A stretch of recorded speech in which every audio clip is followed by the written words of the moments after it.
1971 সালে আমাদের যে মহান মুক্তিযুদ্ধটি সংঘটিত হয়েছিল, বাংলাদেশের ইতিহাসে, বাঙালির ইতিহাসে সর্বশ্রেষ্ঠ অর্জন আমাদের এই মহান মুক্তিযুদ্ধ।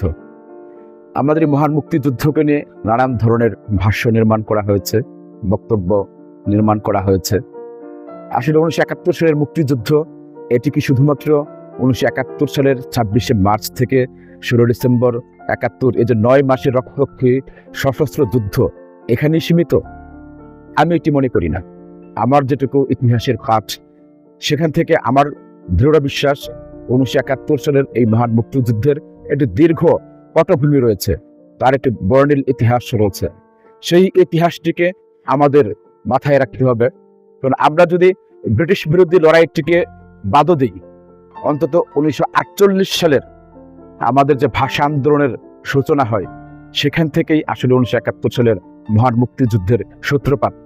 আমরা জানি পাকিস্তান প্রতিষ্ঠার পর 1948 সালে ঢাকা বিশ্ববিদ্যালয়ের একটি সমাবর্তন অনুষ্ঠানে মোহাম্মদ আলী জিন্নাহ এসেছিলেন। তিনি সেই সমাবর্তন অনুষ্ঠানে একটি বক্তব্যের একটি অংশে বলেছেন যে উর্দু এবং উর্দুই হবে একমাত্র পাকিস্তানের রাষ্ট্রভাষা। তখন সেখানকার উপস্থিত ছাত্ররা এই বক্তব্যের তীব্র প্রতিবাদ করে, এবং সেই প্রতিবাদের প্রতিধ্বনি সারা বাংলাদেশে আসলে প্রতিফলিত হয়। সারা বাংলাদেশের শিক্ষিত জনগোষ্ঠী থেকে শুরু করে সাধারণ মানুষ প্রতিবাদে ফেটে পড়ে। কারণ বাংলা আমার মাতৃভাষা। এটি ভাষা হচ্ছে এটি জাতির আত্মপরিচয়ের সবচেয়ে বড় মাধ্যম। কারণ ভাষাকে কেন্দ্র করেই তার ইতিহাস, ঐতিহ্য, সাহিত্য, সংস্কৃতি সকল কিছু গড়ে ওঠে। মানুষের যে আজকের বিকাশ, এই বিকাশটি মূলত মানুষ তার ভাষাকে কেন্দ্র করেই সংগঠিত করেছে। ফলে পাকিস্তানি শাসক এবং শোষক গোষ্ঠী অত্যন্ত পরিকল্পিতভাবে আমাদের এই জনগোষ্ঠীর উন্নয়নকে অবদমন করে রাখার জন্য, এই অঞ্চলের মানুষের জীবনের বিকাশকে অবদমিত করার জন্য তার ভাষার উপর আক্রমণ করে। সেখান থেকেই বাঙালি প্রতিবাদ এবং প্রতিরোধ শুরু করে, এবং 48 সাল থেকে যে প্রতিরোধ শুরু হয় সেটি 1952 সালের 21শে ফেব্রুয়ারিতে এসে আমাদের ভাষা শহীদ আব্দুল জব্বার, সালাম, বরকত, রফিক সহ নাম না জানা অন্যান্য শহীদদের রক্তের বিনিময়ে আমরা আমাদের এই দাবিটি প্রতিষ্ঠা করতে সক্ষম হই। এই যে ভাষা আন্দোলনে বিজয়, এই বিজয় থেকেই মূলত বাঙালি আত্মবিশ্বাসী হয়ে ওঠে যে ন্যায্যতার প্রশ্নে কোনো লড়াই সংগ্রাম আসলে বৃথা যায় না। এবং তারপর আমরা যদি দেখি 52 সালের পরপর মাত্র 2 বছরের ব্যবধানে 1954 সালের যে যুক্ত ফ্রন্ট নির্বাচন, এই যুক্ত ফ্রন্ট নির্বাচন অত্যন্ত গুরুত্বপূর্ণ। কারণ এই অঞ্চলের সমস্ত রাজনৈতিক দল তাদেরকে ঐক্যবদ্ধ করে বাংলাদেশের ওই সময়কার যে কমিউনিস্ট পার্টি, পূর্ব পাকিস্তানের কমিউনিস্ট পার্টি সিদ্ধান্ত নিয়ে এই যুক্ত ফ্রন্টটি গঠন করা হয়। সেখানে মৌলানা ভাসানী, একে ফজলুল হক থেকে শুরু করে অপরাপর যারা ছিলেন সবাই যুক্ত হন। বৃহত্তর স্বার্থে সেই ঐক্যবদ্ধভাবে যুক্ত ফ্রন্ট নির্বাচনটি হয়, এবং সেখানেও যুক্ত ফ্রন্ট সংখ্যাগরিষ্ঠতার ভিত্তিতে বিজয়ী হয়। এরপর ধারাবাহিকভাবে লড়াই সংগ্রাম চলতে থাকে।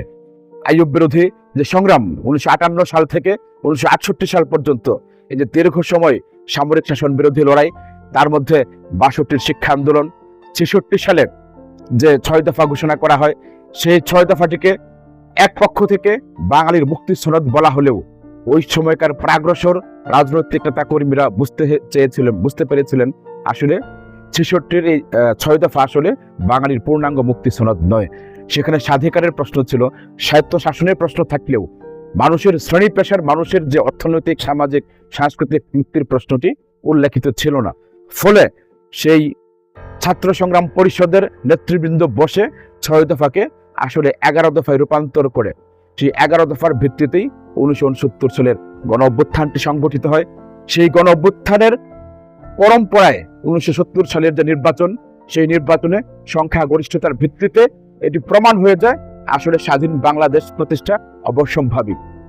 পরবর্তীতে 1971 সালের 26শে মার্চ থেকে আমাদের যে রক্তক্ষয়ী সশস্ত্র মুক্তি সংগ্রাম, সেই মুক্তি সংগ্রামের মধ্য দিয়ে 1971 সালে 16 ডিসেম্বর আমাদের মহান বিজয় অর্জনের মধ্য দিয়ে আসলে মুক্তিযুদ্ধের একটি সমাপ্তি ঘটে। এই যে মুক্তিযুদ্ধের দীর্ঘ পরিক্রমা, এই পরিক্রমাটিকে অস্বীকার করা বা খণ্ডিত করলে মুক্তিযুদ্ধের ইতিহাসকে সঠিকভাবে মূল্যায়ন করা হয় বলে আমি মনে করি না। তো আমরা মনে করি আমাদের মুক্তিযুদ্ধের এই যে ঐতিহাসিক অধ্যায়গুলো, প্রত্যেকটি অধ্যায় থেকে আমাদের শিক্ষা নিতে হবে, আমাদের অনুপ্রেরণা নিতে হবে এবং 1971 সালের মুক্তিযুদ্ধের যে মূল প্রেরণা, আমরা স্বাধীন সার্বভৌম বাংলাদেশ প্রতিষ্ঠা করব। কেমন বাংলাদেশ?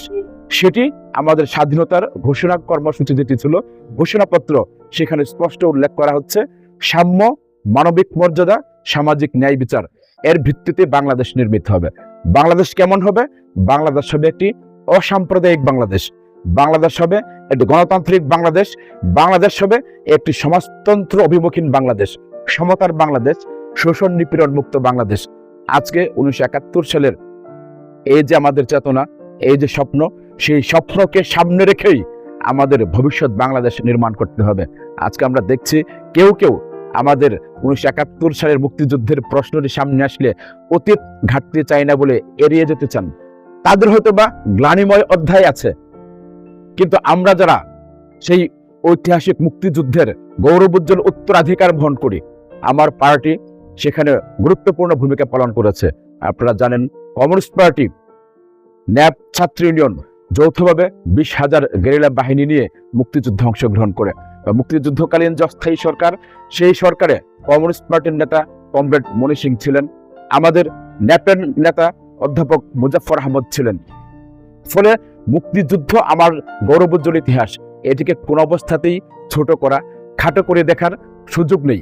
মুক্তিযুদ্ধকে আমরা বুকে ধারণ করেই, সেই স্বপ্ন বুকে ধারণ করেই আমরা আগামী দিনের সমৃদ্ধ বাংলাদেশ গঠন করব। অতীত থেকে শিক্ষা নিয়ে বর্তমানকে আমরা জানবো, বুঝবো এবং বর্তমানকে নির্মাণ করার মধ্য দিয়েই আমার আসলে ভবিষ্যৎ নির্মিত হবে। ফলে অতীত, বর্তমান এবং ভবিষ্যতের এই যে যোগসূত্র, এটিকে অস্বীকার করার মধ্য দিয়ে মূলত আসলে আমার ইতিহাস ঐতিহ্যের অংশটিকে অসম্মানিত করা, ছোটখাটো করে দেখার একটি অপপ্রয়াস একটি মহল চালাচ্ছে। এটাকে আমরা মোকাবেলা করেই আমাদের গৌরবোজ্জ্বল ইতিহাসের ধারাবাহিকতায় বাংলাদেশকে আগামীর সমৃদ্ধ বাংলাদেশের দিকে নিয়ে যাব, এই প্রত্যাশা ব্যক্ত করি।